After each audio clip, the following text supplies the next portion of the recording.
மூன்றாண்டு பிஎல் சட்ட படிப்பிற்கான கலந்தாய்வு சென்னை சட்ட பல்கலைக்கழகத்தில் துவங்கியுள்ளது.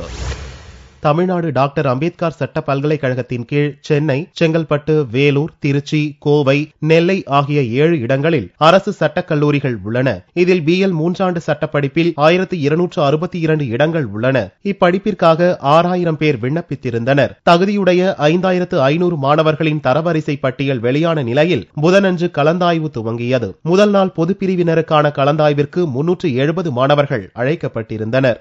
2013-14 வருடத்திற்கான 3 வருட சட்டப்படிப்புக்கு உண்டான 1262 இடங்களுக்கான கலந்தாய்வு இன்று முதற்கொண்டு 21ஆம் தேதி வரை தமிழ்நாடு சட்ட பல்கலைக்கழக வளாகத்தில் நடைபெற உள்ளது. இதில் பொதுப்பிரிவினருக்கான மாணவர்கள் இன்னைக்கு வந்திருக்காங்க.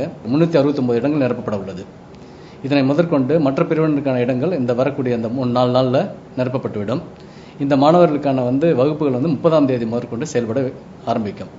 2ஆம் கட்ட கலந்தாய்வு அடுத்த மாதம் 2ஆம் வாரத்தில் நடைபெற எல்லா ஏற்பாடுகளும் செய்திருக்கிறோம். 3 பிஎல் கோர்ஸ்க்கு அப்ளை பண்ணியிருந்தேன். ஓவரால் தமிழ்நாட்டில் ஃபர்ஸ்ட் வந்திருக்கேன். கட் ஆஃப் 90% எடுத்திருக்கேன். இதுக்கு முன்னாடி திருத்தங்கல் நாடார் காலேஜில் பிஎஸ்சி மேக்ஸ் பண்ணேன். அப்புறம் இப்போ சென்னை அம்பேத்கர் லா யூனிவர்சிட்டியிலேயே சீட் கிடைச்சிருக்கு. ரொம்ப சந்தோஷம், வெரி ஹாப்பி. இந்த கலந்தாய்வில் கட் ஆஃப் மதிப்பெண் பெற்று அழைப்பு கடிதம் கிடைக்காத மாணவ மாணவிகள் நேரடியாக கலந்தாய்வில் கலந்து கொள்ளலாம் என்று பல்கலை பதிவாளர் தெரிவித்தார்.